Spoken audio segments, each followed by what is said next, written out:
So yun, magandang araw sa inyo mga sir. Ang naka-schedule natin ngayon, makina. Pass muna tayo sa wirings. So ito mga sir, magbibigay ako ng tip para sa mga aspiring mechanic at para sa mga nagdi-DIY, nagdi-destroy it yourself. Hindi, joke lang mga sir. Ang ibibigay kong tip kung paano nyo makukuha yung eksaktong sukat ng shim nang hindi kayo baklas balik. Meron niyang computation mga sir. Ang unang-una nyong gawin, i-timing nyo yung makina. Sa pagsa-timing ng makina, unahin nyo yung magneto. Ayan, itin nyo siya, ipantay nyo yung T. Tapos yung cams, dapat itong guhit na to, may guhit siya. Pantay siya dito and then palabas yung yung guhit nasa labas. Ganon din dito sa intake. Nasa labas ang guhit. Kasi meron niyang isang portion na may T dyan, pero yung guhit na to nandito sa loob. Mali yun mga sir, isang ikot pa.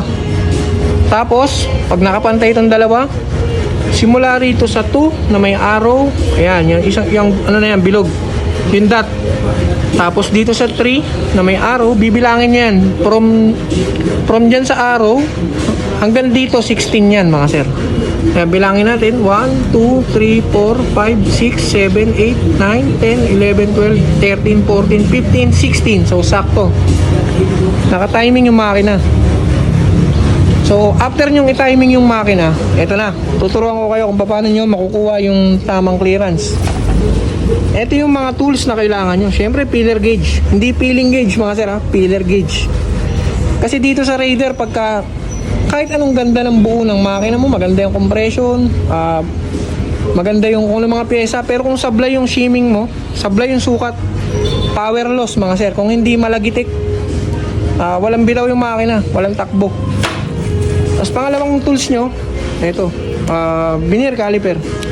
Mas maganda kung sanay kasi ako sa manual pero okay din yung digital kung maganda yung brand. So ito na, start tayo. Kapag stock ang makina mga sir, ang clearance niyan ay 0.10 mm. Sa exhaust naman, 0.20 mm. Yan yung tatargetin nyo kapag all stock. Iba naman sa kargado mga sir. Sa stock engine muna tayo. Sabi ka dyan, So ito, para makuha nyo siya ng hindi kayo baklas ng baklas, gumawa muna kayo ng ganitong chart. So, intake. Ito kasi pinaliwanag ko na sa estudyante ko. May tinuturuan kasi ako kanina. So, naisipan ko lang i-video. So, gawa kayo ng chart. Intake, left, then right. Tapos, exhaust, left, then right. So, left side, right side. So, ganito.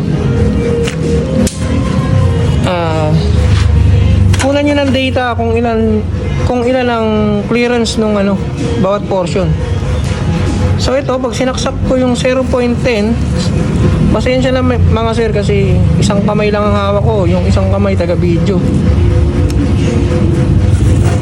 Ayaw ba? Tikit. So, ayan. 0.10. Kita ba? Ayan, 0.10. Sasaksak ko sa left side ng intake. So yun, napakaluwag niya. Maluwag siya sa 0.10, laglag na kagad. So ibig sabihin yung shim dyan manipis. Pag sinubukan natin siyang salpakan ng dapat to 0.13, ang hirap kasi hawakan wala tayong assistant. Ito 0.13. Yung proseso ng isa mga sir, ganun din yan sa lahat. So 0.13, subukan natin. Maluwag pa rin. Dapat to pag sinaksak nyo medyo may pigil ng konti. Pero hindi siya mahirap isaksak. May friction. Try naman natin 0.15.